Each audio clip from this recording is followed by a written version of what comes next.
Hello दोस्तों, आज का हमारा टॉपिक है फिजिकल वर्ल्ड क्लास 11 से। आज हम जानेंगे इस चैप्टर में कि फिजिक्स क्या होता है। फिजिक्स से पहले साइंस क्या होता है, क्योंकि फिजिक्स भी साइंस का ही एक हिस्सा है, एक पार्ट है। क्योंकि साइंस के 3 हिस्से होते हैं मेनली, एक बायोलॉजी, एक केमिस्ट्री और एक फिजिक्स, जिसमें से ही ये टॉपिक आता है हमारा फिजिकल वर्ल्ड। इस टॉपिक होता है, ये टॉपिक ज़्यादातर आपके एग्ज़ाम में नहीं आता है, ना ही नीट में, ना ही अदर किसी एग्ज़ाम में। फिर भी ये चैप्टर जो है बहुत ज़्यादा इंटरेस्टिंग चैप्टर है, क्योंकि हम 11th क्लास और 12th क्लास में जो भी पढ़ने वाले हैं 2 साल में, उसकी शॉर्ट में जो नॉलेज है वो हमें इस चैप्टर से मिल जाती है। जो टॉपिक्स हम पढ़ने वाले हैं वो टॉपिक्स इसमें हमें थोड़े बहुत क्लियर हो जाते हैं कि हमें पूरे 2 साल में क्या क्या पढ़ना है। तो आगे बढ़ने से पहले मेरा नाम भी जान लीजिए। मेरा नाम है फराज खान और मैं आप सबका स्वागत करता हूं मेरे YouTube channel Khan study point पे। यहाँ आपको CBSE सिलेबस से रिलेटेड सारी वीडियोस रेगुलरली मिलती हैं और आगे भी मिलती रहेंगी। तो स्टे ट्यून रहे हमारे चैनल के साथ और जुड़े रहिए, और हमारे चैनल को सब्सक्राइब कीजिए अगर आपको हमारी वीडियो अच्छी लगती है तो जान लेते हैं हम सबसे पहले कि साइंस क्या होता है। ठीक है, अब यहाँ मैंने नोट तो करा है मैंने, ये होती है कि एक किताबी लैंग्वेज। ठीक है, अगर मैं आपसे सिंपल भाषा में बोलूँ कि साइंस क्या होती है, तो साइंस एक ऐसी चीज़ है, एक ऐसा सब्जेक्ट है जिसके माध्यम से हम किसी भी काम को, किसी भी सब्जेक्ट को सिस्टमेटिक तौर पर समझ सकते हैं। ठीक है, तो ये तो होता है साइंस सब्जेक्ट। अब साइंस जो वर्ड है, ये वर्ड आया कहाँ से? यहाँ लिखा है कि साइंस वर्ड जो है कहाँ से निकला है। एक लैटिन वर्ड है, इसका नाम है साइंटिया। एक लैटिन वर्ड है साइंटिया, जिसका मतलब होता है टू नो। टू नो मतलब कुछ जानना है, इन शॉर्ट नॉलेज, यानी कि ज्ञान। अगर आप ध्यान दें कि जो वर्ड होता है साइंस का हिंदी में विज्ञान, तो विज्ञान जो वर्ड होता है, ये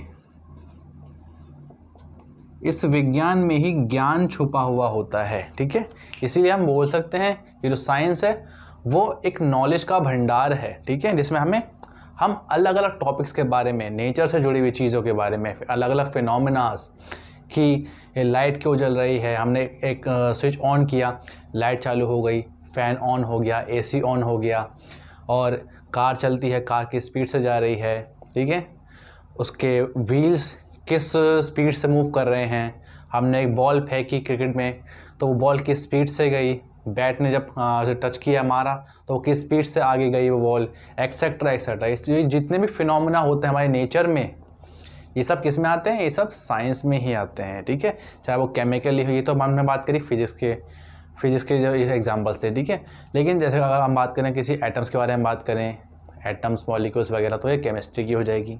और अगर हम लिविंग थिंग्स की बात करें कि जिंदा चीज़ जो भी लिविंग है, non living, etcetera etcetera, human body वगैरह वगैरह, तो ये सब बायोलॉजी में आ जाती है। ठीक है, तो फिजिक्स क्या होती है, हम बात करते हैं कि फिजिक्स क्या होती है। ठीक है, उससे पहले हमने ये पढ़ा कि जो साइंस होती है वो साइंटिया वर्ड से आई है, जो कि लैटिन वर्ड है, जिसका मतलब होता है कुछ जानना, यानी नॉलेज। अब इसके अदर लैंग्वेज में भी कुछ वर्ड्स ऐसे होते हैं, जैसे कि एक लैंग्वेज होती है हमारी संस्कृत लैंग्वेज, जिसमें एक वर्ड होता है ये विजनन, और एक अरेबिक लैंग्वेज में वर्ड होता है इल्म। दोनों का ही मतलब सेम होता है, यानी कि नॉलेज। जो मीनिंग इस वर्ड का है वही मीनिंग इन दोनों वर्ड का भी आता है। इसका मतलब होता है नॉलेज, यानी कि ज्ञान। ठीक है, तो साइंस क्या है?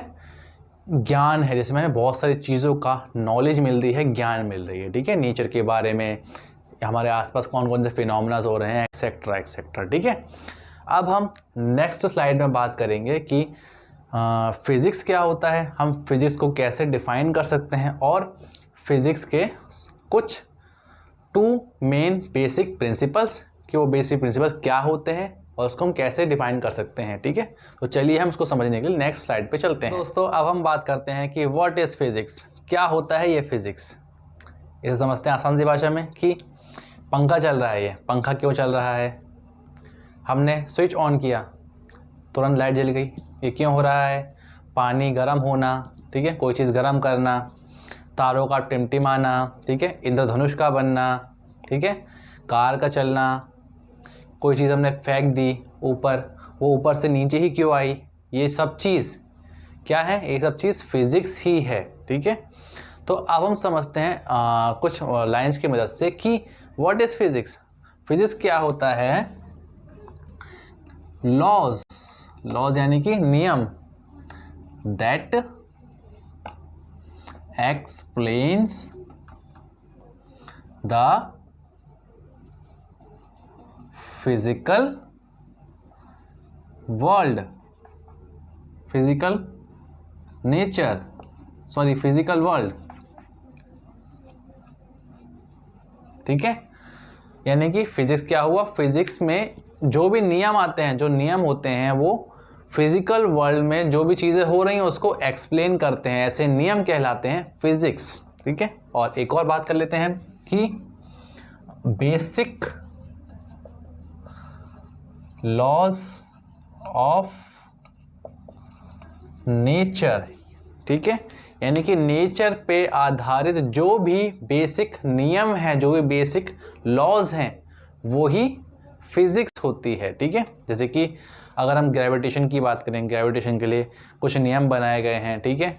फ्रिक्शन हो गया, ठीक है, रोटेशनल मोशन हो गया, ठीक है। इन सब चीज़ों को समझने के लिए कुछ नियम्स बनाए गए हैं ना, ठीक है।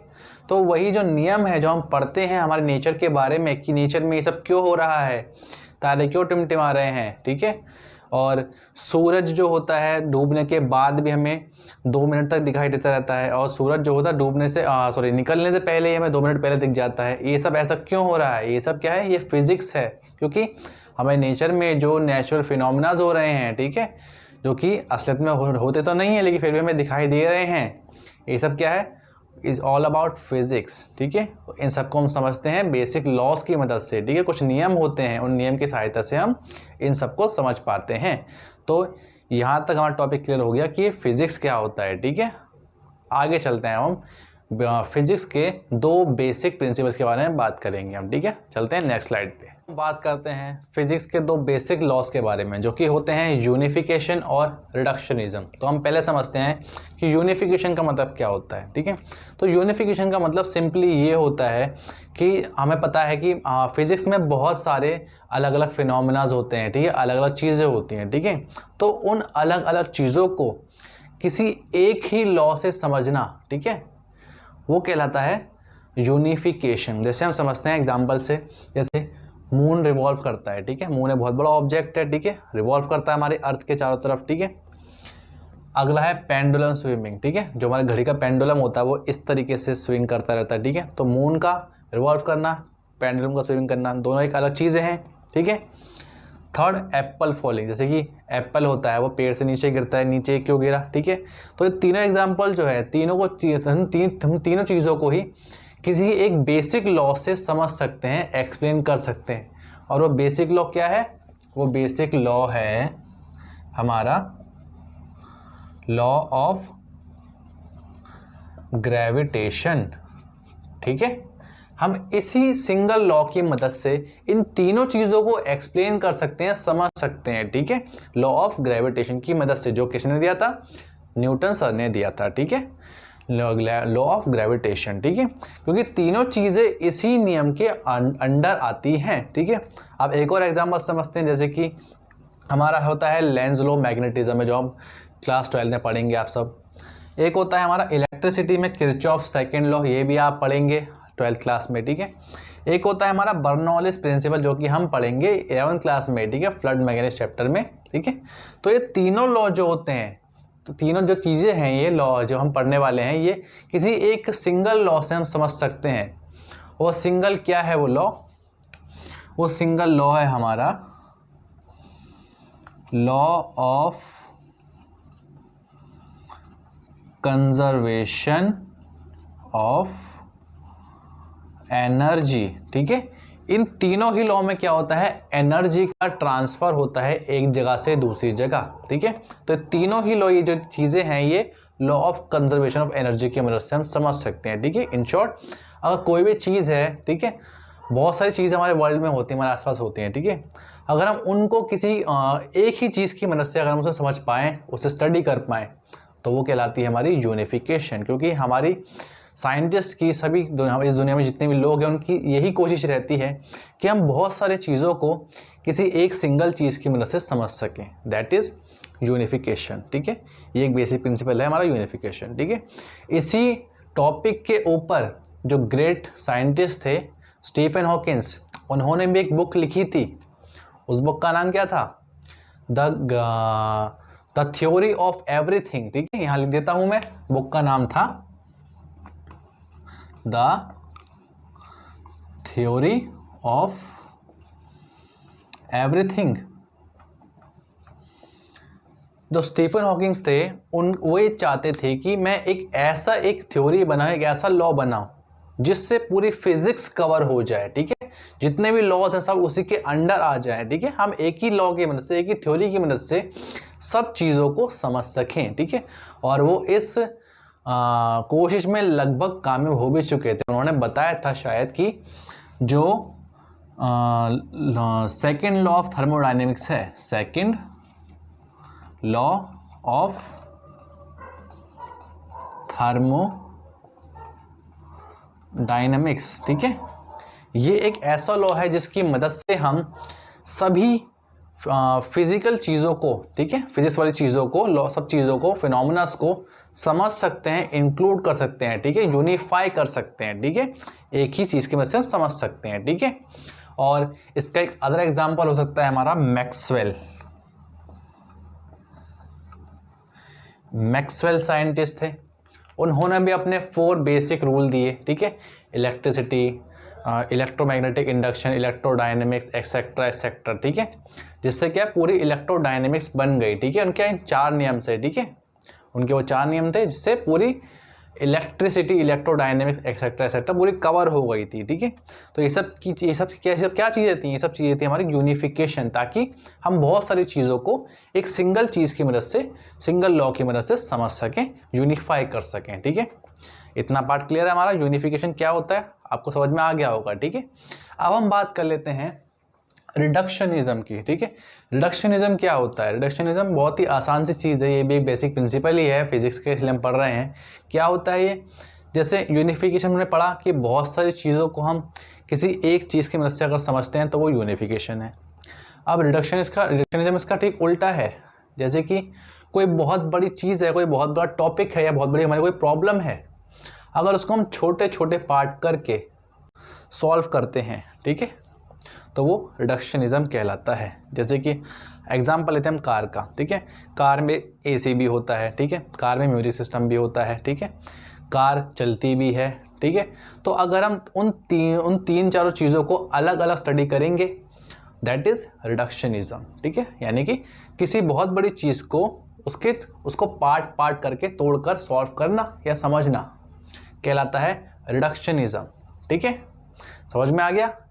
बहुत ही सिंपल सी बात है कि अगर कोई भी बहुत बड़ा हमारा टॉपिक है, जैसे कि मान लीजिए एग्जांपल एक और देता हूँ आपको मैं, कि मैंने एक गन से बुलेट चलाई, वो बुलेट एक दीवार से टकरा के आर पार निकल गई, ठीक है। अब वो दीवार का एक पार्ट जो है वो किसी पेंडुलम से टकरा गया, और पेंडुलम जो है हिल के थोड़ा ऊपर पहुँच गया, ठीक है। अब आपको ये बताना है कि पेंडुलम कितना ऊपर गया, ठीक है। तो अब हम उसको पार्ट पार्ट करके, ठीक है ना, उस पूरे क्वेश्चन को एक बार में सॉल्व करना बहुत ज़्यादा मुश्किल हो जाएगा हमारे लिए। तो हम इस पूरे क्वेश्चन को छोटे छोटे पार्ट करके सॉल्व करने की कोशिश करेंगे, ठीक है। कि पहले बुलेट की स्पीड क्या रही होगी, जब बुलेट दीवार से टकराए तो कोलिजन क्या रहा होगा, कौन सा कोलिजन रहा होगा, ठीक है। तो उसके बाद मोमेंटम क्या होगा गोली का, एक्सेट्रा एक्सेट्रा। जब वो दीवार का टुकड़ा दोबारा पेंडुलम में टकराया होगा तो क्या कोलिजन रहा होगा, क्या मोमेंटम रहा होगा, ठीक है। ऐसा एक्सेट्रा समझेंगे, इसको हम छोटे छोटे पार्ट में करेंगे, तब जाके हमारा पूरी प्रॉब्लम सॉल्व हो पाएगी, ठीक है। तो इस तरीके को हम बोलते हैं रिडक्शनिज्म, यानी कि किसी बड़ी चीज़ को पार्ट पार्ट करके सॉल्व करना रिडक्शनिज्म कहलाता है, ठीक है। अब हम आगे चलते हैं। हमारा जो अगला टॉपिक है स्कोप ऑफ फिजिक्स, यानी कि स्कोप ऑफ फिजिक्स से जो एनसीईआरटी की बुक है वो क्या कहना चाहती है। तो इसका बेसिक मतलब क्या है कि आप जो है 11th और 12th में क्या क्या टॉपिक्स, क्या क्या सिलेबस आपका है, क्या क्या पढ़ने वाले हैं, वो सब कुछ इसमें आएगा, ठीक है। तो जो फिजिक्स है उसको 2 पार्ट में मेनली बांटा गया है, ठीक है। फर्स्ट पार्ट है हमारा मैक्रोस्कोपिक, और सेकंड पार्ट है हमारा माइक्रोस्कोपिक। ठीक है, अब हम पहले समझते हैं माइक्रो और मैक्रो में क्या डिफरेंस होता है। ठीक है, माइक्रो वर्ड आपने सुना होगा, माइक्रो मतलब बहुत छोटी चीज़ है। ठीक है, जिसको हम आसानी से नहीं देख पाते। ठीक है, जैसे कि बैक्टीरिया वाइज वगैरह होते हैं एग्जाम्पल के लिए, जो कि हम अपनी आंखों से नहीं देख पाते हैं, वो आते हैं माइक्रो कैटेगरी में। ठीक है, एक होता है मैक्रो। मैक्रो मतलब जिसको हम आसानी से देख सकते हैं, जैसे कार, बल्ब, ये मार्कर आपको दिख रहा होगा। ठीक है, एक्सेट्रा एक्सेट्रा। ठीक है, वो आते हैं मैक्रो में। ठीक है, तो एक हो गए मैक्रो, क्या बोलते हैं, मैक्रोस्कोपिक फिजिक्स, एक हो गई माइक्रोस्कोपिक फिजिक्स। ठीक है, अब हमें ये देखना है कि कौन सी फिजिक्स पहले आई और कौन सी फिजिक्स बाद में आई। ठीक है, तो मैक्रो फिजिक्स जो होती है, जिसमें बड़ी बड़ी चीज़ें होती हैं, ठीक है, वो ऑलरेडी मतलब पहले आई होगी, क्योंकि जो चीज़ें हमको दिखती थी पहले, उसके बारे में हम पहले पता लगाने की कोशिश करी थी कि ये चीज़ कार आए क्यों बढ़ रही है। ठीक है, सन जो सन के चारों तरफ जो होते हैं प्लैनेट्स रिवॉल्व क्यों करते हैं। ठीक है, पेड़ के ऊपर से एप्पल नीचे क्यों गिरा, क्योंकि हम इन सब चीज़ों को देख पाए, क्योंकि ये मैक्रो थी। तो पहले ने इनके बारे में स्टडी करी, इनके बारे में पता लगाया। ठीक है, तो ये तो हो गए मैक्रो। अब माइक्रो मतलब जो कि बहुत छोटी चीज़ होती है, जैसे कि एटम्स हो गए, पार्टिकल्स हो गए। ठीक है, इलेक्ट्रॉन वगैरह। ठीक है, जो कि हमें आसानी से नहीं दिखते हमारी आंखों से। ठीक है, तो वो माइक्रो जो फिजिक्स है वो बाद में आई होगी, क्योंकि वो इसमें छोटे छोटे पार्टिकल्स के बारे में बात कर रहे हैं हम। ठीक है, तो जो हमारा मैक्रोस्कोपिक है, इसकी हमने पहले स्टडी की है। ठीक है, तो इसको हम बोल सकते हैं क्लासिकल फिजिक्स भी। ठीक है, अब क्लासिकल से मतलब क्या होता है, जैसे आपने सुना होगा क्लासिकल म्यूजिक होता है, क्लासिकल डांस होता है। ठीक है, एक्सेट्रा एक्सेट्रा। ठीक है, तो उसी तरीके से क्लासिकल मतलब होता है जो चीज़ पुरानी है। ठीक है, यानी जो चीज़ पहले आई है वो चीज़ पुरानी हो गई, जो चीज़ बाद में आई है वो चीज़ नहीं हो गई हमारे लिए। ठीक है, तो जो मैक्रो फिजिक्स है वो पहले से पढ़ते हुए आ रहे हैं, पहले से पता है हमें। ठीक है, तो उसे हमने क्लासिकल फिजिक्स बोल दिया।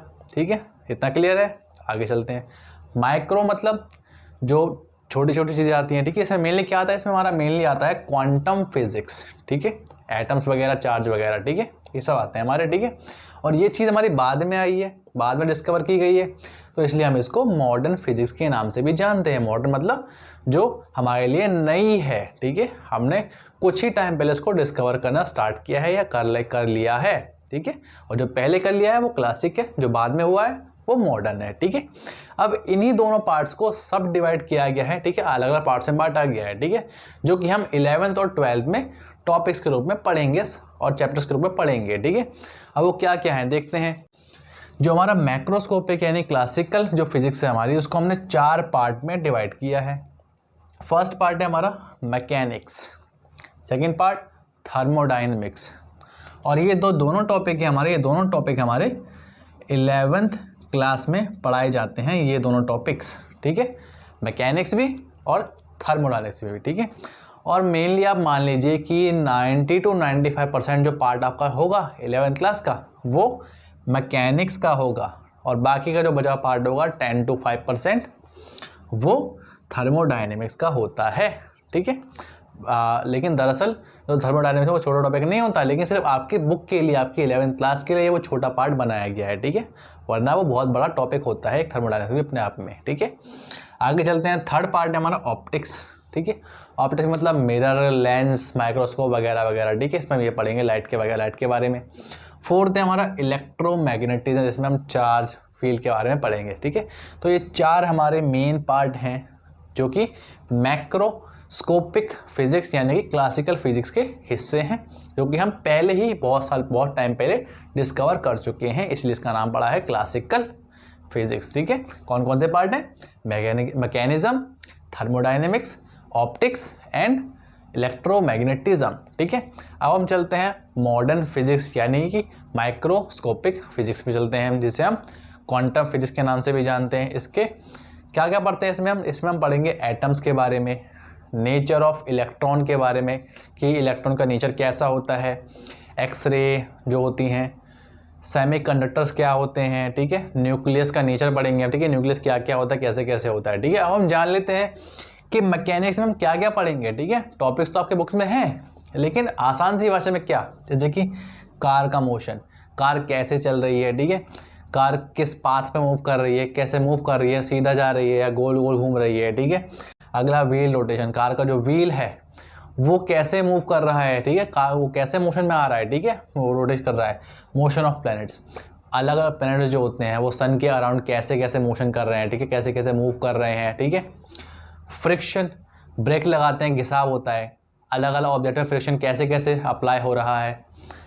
साउंड वेव जो होते हैं, मैं जो बोल रहा हूँ आपको सुनाई दे रहा है, कैसे सुनाई दे रहा है, ठीक है, ये सब साउंड वेव्स, ठीक है।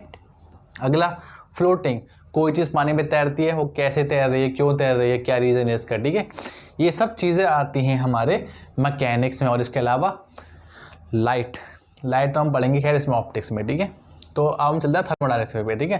थर्मोडायनेमिक्स में हम मेनली क्या पढ़ते हैं, लॉज ऑफ थर्मोडायनेमिक्स, जो कि रिलेटेड होते हैं हमारे हीट से, ठीक है, ऊष्मा से, ठीक है।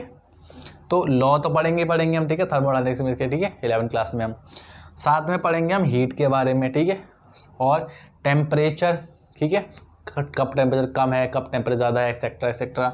हीट इंजन पढ़ेंगे हम, ठीक है, हीट इंजन कैसे वर्क करता है, क्या होता है इसमें, कैसे कैसे क्या होता है, ठीक है। रेफ्रिजरेटर पढ़ेंगे हम, ठीक है, कि रेफ्रिजरेटर पानी ठंडा कैसे होता है, ठीक है, उसके अंदर कौन कौन सी गैसें होती हैं, एक्सेट्रा एक्सेट्रा। अगला पढ़ेंगे स्पॉन्टेनियस और नॉन स्पॉन्टेनियस प्रोसेस, ठीक है, कौन सी प्रोसेस जो अपने आप हो जाती है, कौन सी अपने आप नहीं होती हैं, ठीक है। ये सब चीज़ें हम पढ़ेंगे थर्मोडायनेमिक्स वाले टॉपिक में, जब हमारा 11वीं क्लास में आएगा, जो कि सेकंड बुक का एक चैप्टर है, ठीक है, पार्ट 2 जो है 11वीं क्लास का। अगला आता है हमारा ऑप्टिक्स में क्या चीज़ें आती हैं, ऑप्टिक्स में हम पढ़ेंगे लाइट के बारे में, ठीक है। अब जैसे मैं अब ये वीडियो बना रहा हूँ मैं, ठीक है, आप मुझे कैसे देख पा रहे हैं, लाइट की वजह से। अगर ये लाइट ना होती तो आपको यहाँ पे कुछ नहीं दिखाई देता, मेरा फेस तो आपको दिखाई नहीं देता, ये जो यहाँ पे जो लिखा हुआ दिखाई दे रहा है ये भी आपको कुछ दिखाई नहीं देता, क्योंकि लाइट नहीं होती। लाइट की वजह से ही हम किसी चीज़ को देख पाते हैं, ठीक है। सेकेंड है वेव, ठीक है, वेव जो होती हैं, ठीक है, वो कैसे कैसे काम करती हैं। पार्टिकल होते हैं, पार्टिकल कैसे कैसे मूव करते हैं, ठीक है। मिरर के बारे में पढ़ेंगे आप, शीशे। लेंस के बारे में पढ़ेंगे, ठीक है, लेंस और मिरर दोनों तरह के होते हैं, कॉनकेव कॉन्वेक्स, ठीक है, प्लेन भी होते हैं। साथ में हम टेलीस्कोप पढ़ेंगे, ठीक है, माइक्रोस्कोप पढ़ेंगे, ठीक है, एक्सेट्रा एक्सेट्रा। ये सब आएगी हमारे ऑप्टिक्स वाले पार्ट में, ठीक है। लास्ट पार्ट है हमारा इलेक्ट्रोमैग्नेटिज्म। क्या पढ़ेंगे इसमें पढ़ेंगे हम चार्ज के बारे में। चार्ज यानी कि नेगेटिव चार्ज है, पॉजिटिव चार्ज है, न्यूट्रल है, क्या है। फील्ड पढ़ेंगे, magnetic field, electric field, etcetera etcetera. Electric current पढ़ेंगे हम, और करंट के 2 टाइप्स पढ़ेंगे, AC DC यानी कि ऑल्टरनेटिंग करंट और डायरेक्ट करंट क्या क्या होते हैं, ठीक है। मैग्नेट्स के बारे में पढ़ेंगे और इलेक्ट्रोमैग्नेटिक वेव्स के बारे में पढ़ेंगे, ठीक है। ये सब टॉपिक्स हमारे मैग्नेटिज्म वाले पार्ट में कवर होंगे, ठीक है। और इसकी हम बात पहले ही कर चुके हैं, ये सारे पार्ट्स हम डिस्कस करेंगे, ठीक है, जैसे हमारा टॉपिक ये आएगा, ठीक है। तो इन शॉर्ट ये सब चीज़ें और जो भी चीज़ें मैंने आपको बताई हैं अलग से, और जो कि यहाँ पे लिखने से रह गई हैं, ये सब चीज़ें आप इन 2 सालों में आपको पढ़ाई जाएगी, लेकिन डिटेल में नहीं, डिटेल वाली बात नहीं है। ये सी चीज़ें आपको सिर्फ ऊपर से पढ़ाई जाती हैं, ठीक है। क्योंकि जैसे हमारे इंडिया हो गई और हमारे आसपास के जो नेबरिंग कंट्रीज़ हैं, जैसे कि नेपाल, भूटान, पाकिस्तान वगैरह वगैरह, यहाँ पे जो स्टडी जो पॉइंट होता है वो मकसद ये होता है कि बच्चों को 11th-12th में फिज़िक्स के जितने भी चीज़ें होती हैं, टॉपिक्स होते हैं, सब के बारे में नॉलेज दी जाए, लेकिन ऊपर से, ठीक है, यानी कि डिटेल में जाके नहीं, सिर्फ ऊपर से थोड़े बच्चे को पता चल जाए कि ये वेव क्या चीज़ें होती हैं, पार्टिकल क्या चीज़ होती हैं, AC DC क्या चीज़ है, इन सब के बारे में बच्चों को नॉलेज हो जाए बस, ठीक है। तो ऊपर से आप सबको इन सब के बारे में पढ़ाया जाएगा 11th-12th में, ठीक है। अब हम चलते हैं हमारे नेक्स्ट। अब हम जान लेते हैं कि फिजिक्स, टेक्नोलॉजी और सोसाइटी आपस में किस तरीके से रिलेटेड होती हैं, ठीक है, उनमें क्या क्या रिलेशन होता है, ठीक है, वो देखते हैं। फिजिक्स, टेक्नोलॉजी और सोसाइटी, ठीक है।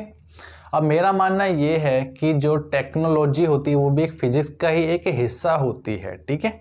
समझते हैं कैसे, ठीक है। अब हमें ये जान लेना है कि सोसाइटी कैसे रिलेटेड है, ठीक है।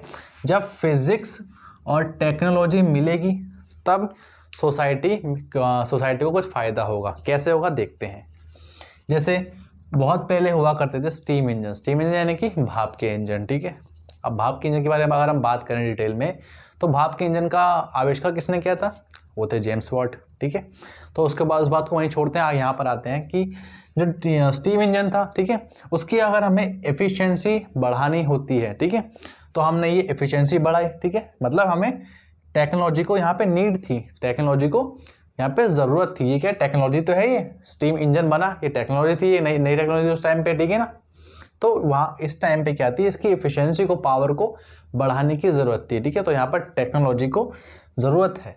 तो इस ज़रूरत की वजह से न्यू फिजिक्स की ब्रांच का जन्म हो गया। ठीक है, फिजिक्स की एक नई ब्रांच का जन्म हो गया। वो ब्रांच क्या थी?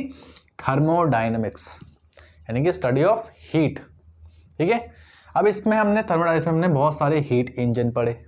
ठीक है, हीट इंजन पढ़े और हमने इंजन की एफिशिएंसी को बढ़ाना शुरू किया। ठीक है, तो यानी कि टेक्नोलॉजी की नीड से, या फिर हम बोल सकते हैं टेक्नोलॉजी की बर्थ के लिए नई ब्रांच का जन्म होता है फिजिक्स की। ठीक है, जो कि यहाँ पे था थर्मोडायनेमिक्स। ठीक है, टेक्नोलॉजी को ज़रूरत थी इम्प्रूवमेंट की, इसलिए एक नई फिजिक्स की ब्रांच का जन्म हुआ। इसकी वजह से होती थर्मोडायनेमिक्स, जहाँ पर हमने हीट इंजन को पढ़ा। ठीक है, अब ये जो टॉपिक है इसकी वजह से इसका जन्म हुआ।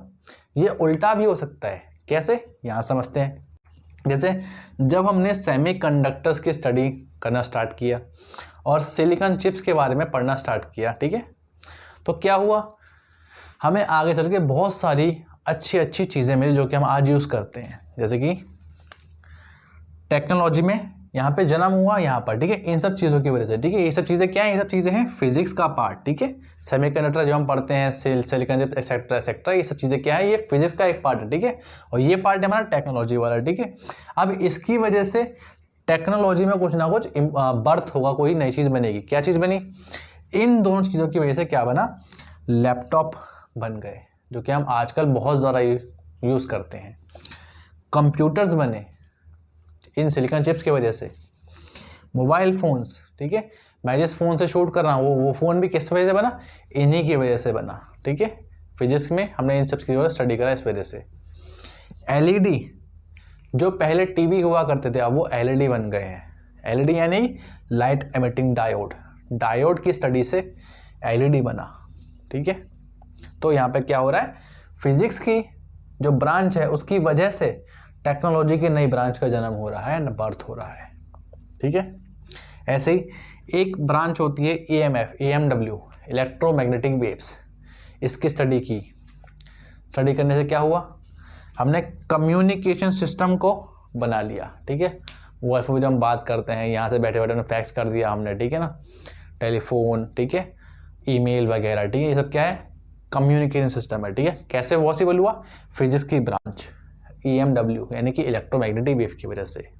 ठीक है, तो यानी कि फिजिक्स और टेक्नोलॉजी को मिलाकर ही हमारी सोसाइटी को कुछ ना कुछ फ़ायदा होता है। ठीक है, क्योंकि जब हमारी समाज में, सोसाइटी में नई नई टेक्नोलॉजी आएगी, टेक्नोलॉजी कैसे आएगी?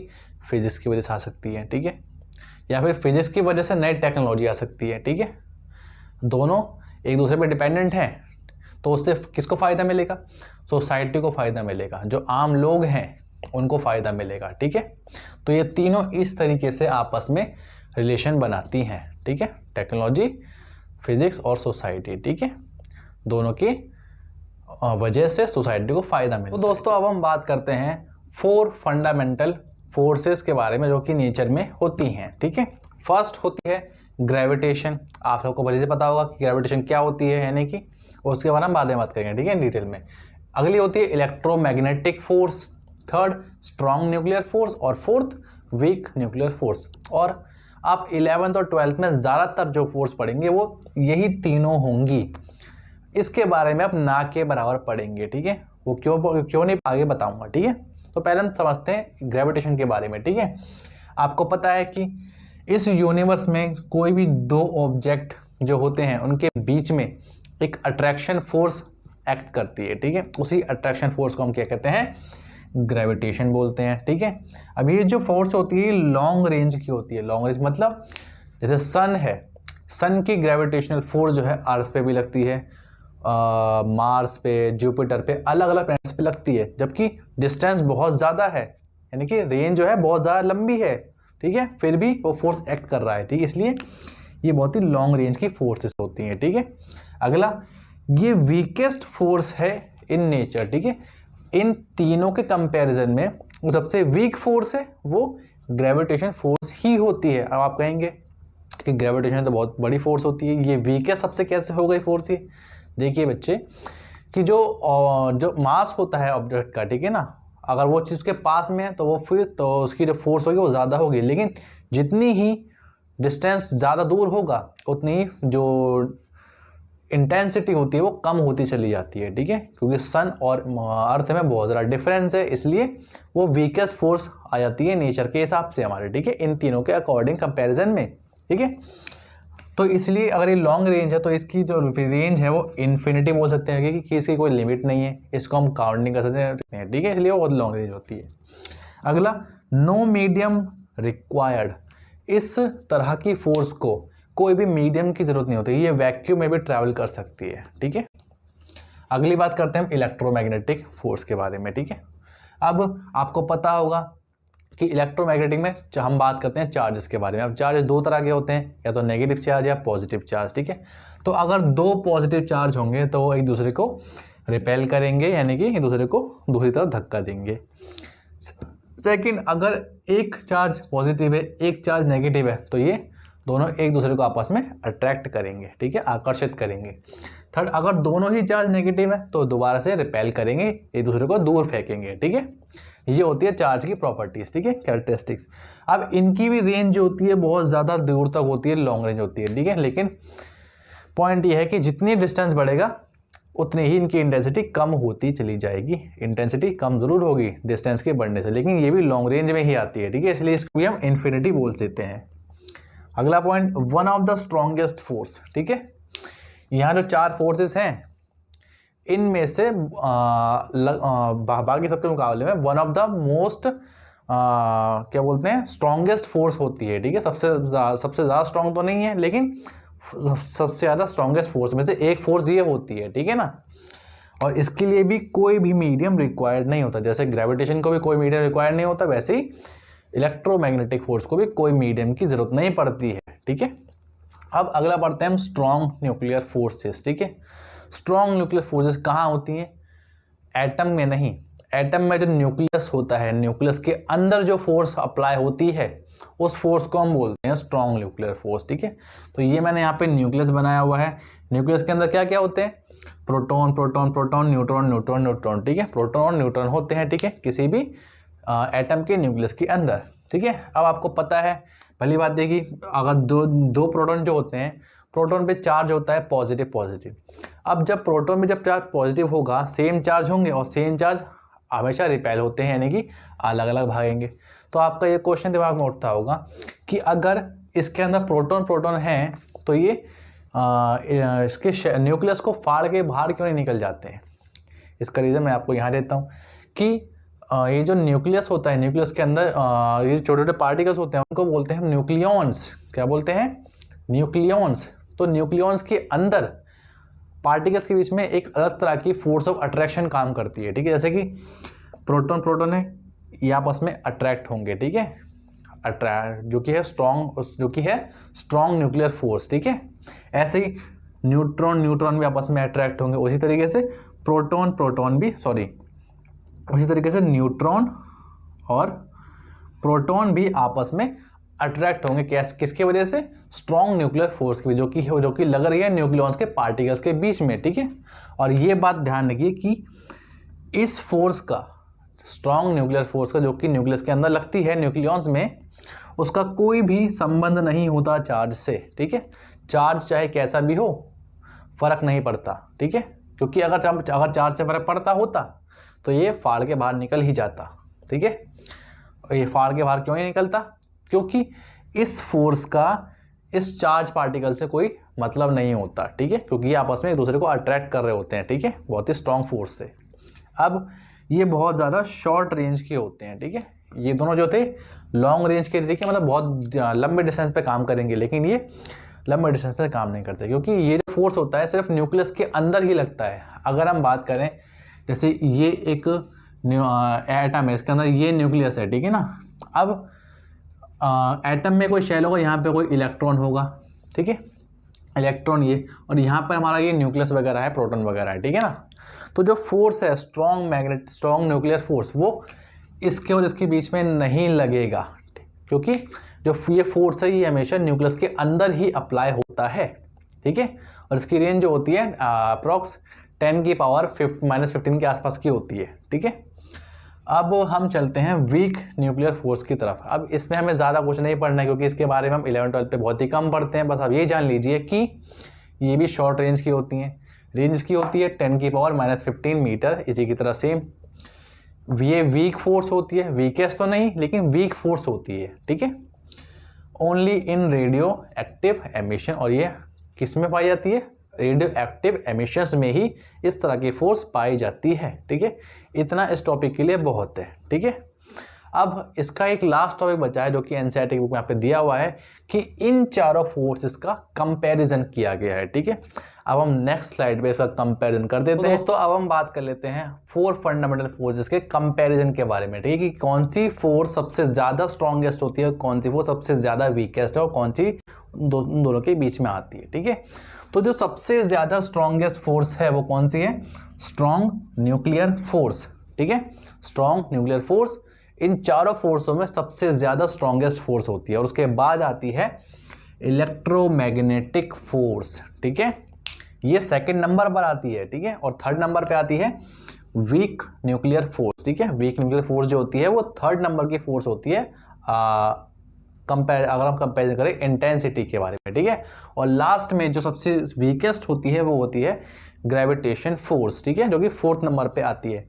अब अगर इसका हम कंपैरिजन कैसे करते हैं, मान लीजिए अगर ये इसकी इंटेंसिटी 1 है, ठीक है, तो इसका कंपेरिजन अगर हम करें इसके साथ में, इलेक्ट्रोमैग्नेटिक के साथ में, तो ये इससे 10 टू की पावर -2 टाइम छोटी होगी, यानी कम होगी, ठीक है। 10 टू की पावर -2 का मतलब होता है 1/100, ठीक है। और ये फोर्स जो इससे है 10 की पावर 2 टाइम, यानी कि 100 टाइम्स। इलेक्ट्रोमैग्नेटिक फोर्स से स्ट्रॉन्ग न्यूक्लियर फोर्स 100 टाइम्स ज़्यादा होती है, ठीक है ना। उसी तरीके से इस फोर्स के साथ में 10 की पावर -13 का होता है, ठीक है ना, फासला, ठीक है। अगर ये फोर्स 1 है तो ये फोर्स इससे 10 की पावर -13 टाइम्स छोटी है, और इसके मुकाबले में ये 10 की पावर 13 टाइम्स बड़ी है। और इसका कंपेयर करते हैं ग्रेविटेशन से, तो क्या आता है 10 की पावर -38, यानी कि 1/10 की पावर 38, यानी कि 38 टाइम्स 0 आप काउंट कर सकते हैं, 1 0 0 0 करके 0 करके, ठीक है ना। तो मतलब ग्रेविटेशन को अगर हम कंपेयर करते हैं इससे, तो स्ट्रॉन्ग न्यूक्लियर फोर्स ग्रेविटेशन से 38 टाइम्स, 10 की पावर 38 टाइम्स ज़्यादा है, ठीक है। अब ये जो हमने यहाँ पे नंबर्स लिखे हैं, ये नंबर स्पेसिफिक नहीं है, ये नंबर रफली लिखे हैं, रफली, क्योंकि हमें क्या पता है कि जो फोर्स हम निकाल रहे हैं वो 2 पार्टिकल्स के बीच में है, 2 इलेक्ट्रॉन के बीच में है, 2 प्रोटॉन के बीच में, किसके बीच में हमें नहीं पता, ठीक है। तो ये हमने एक रफली कंपैरिजन यहाँ पे लिखा है कि इसके मुकाबले में ये फोर्स इतनी या ज़्यादा या इतनी कम हो सकती है, ठीक है। तो इस चैप्टर में, इस टॉपिक के बाद हमारा टॉपिक खत्म हो चुका है, चैप्टर खत्म हो चुका है। और ये बहुत ज़्यादा इंटरेस्टिंग चैप्टर था, ठीक है ना, क्योंकि इसी से रिलेटेड अब आपका आगे सिलेबस चलने वाला है। आपके बाद इसके बाद जो आपका सेकंड चैप्टर आने वाला है उसका नाम है यूनिट्स एंड मेजरमेंट, जो कि आपको बहुत ही जल्द इस यूनिटी चैनल पे आपको दिखाई दे जाएगा, ठीक है। तो आप हमारी वीडियो को लाइक कीजिए और हमारे चैनल को सब्सक्राइब कीजिए अगर आपको हमारी वीडियो पसंद आती है। तो till then take care, bye bye.